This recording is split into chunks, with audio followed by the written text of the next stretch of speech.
এটা আমার কাউন্টার থেকে টাকা চুরি করার সিসিটিভি ফুটেজ 2018 সালের 5ই জুন। সময় এই যে হাতটা ঢুকিয়ে টাকাটা তুলে নিল। ওখানে 53,000 টাকা আছে, লুজ নোট 500 আর 2000 মিলিয়ে। এই ছেলেটাই টাকা চুরি করেছিল। আমি দেবব্রত রাজশাহী ক্যাশিয়ার।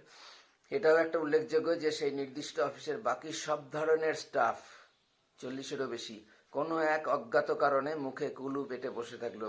সেই ঘটনার সংক্ষিপ্ত বিবরণ এই ভিডিও থেকে জানা যাবে। এইটাই সবচেয়ে বড় কারণ যার জন্য আমি ভয় পেয়ে গেলাম। যখন একজনও আমার সমর্থনে থাকলো না, বিনা অপরাধে, আমার কোনো অপরাধ নেই, সব অপরাধীর দিকে দাঁড়ালো, চোরের পক্ষে দাঁড়ালো। আমার উপর অত্যাচার এবং চাকরি ছাড়তে বাধ্য করাটা যখন তারা সমর্থন করলো নিঃশব্দে, তার মানে তারা চোরের পক্ষে, সেই খুব ইম্পর্টেন্ট কাস্টমার এদের পক্ষে, চিফ ম্যানেজার এদের পক্ষে দাঁড়িয়ে আমার সমর্থন না করাতে আমি প্রচণ্ড ভয় পেয়ে গেলাম। এবং আমি আর 7 দিনও থাকতে পারতাম না অফিস করলে। 7 দিনের মধ্যে আমাকে তো শুরু করে দিয়েছিল নেটওয়ার্ক, আমার সঙ্গে ঝগড়া করেছিল। ওই ভীষণ ইম্পর্টেন্ট কাস্টমারেরই আরেকটা কর্মচারী টাকা দিতে এসে অকারণে ঝগড়া করেছিল, সেটার অডিও রেকর্ডও আছে।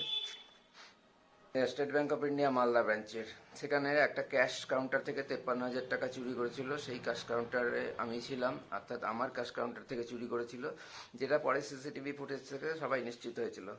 সেই চোরকে রক্ষা করতে এবং সেই চোরটির মালিক যে একজন খুব ইম্পর্টেন্ট কাস্টমার হওয়ায় এবং চুরি করা 53,000 টাকা যাতে ফেরত দিতে না হয়, সেই জন্য ওই চুরি যাওয়া নির্দিষ্ট কাউন্টার ক্যাশিয়ারকে সেই অফিসের chief manager, cash credit loan manager এবং আরেকজন নবাগত লোন ম্যানেজার, তার নাম পার্থ চক্রবর্তী, এরা ভয় দেখিয়ে তাকে, অর্থাৎ সেই ক্যাশিয়ারকে কিভাবে চাকরিটা ছেড়ে দিতে বাধ্য করেছিল সেই ঘটনার সংক্ষিপ্ত বিবরণ এখানে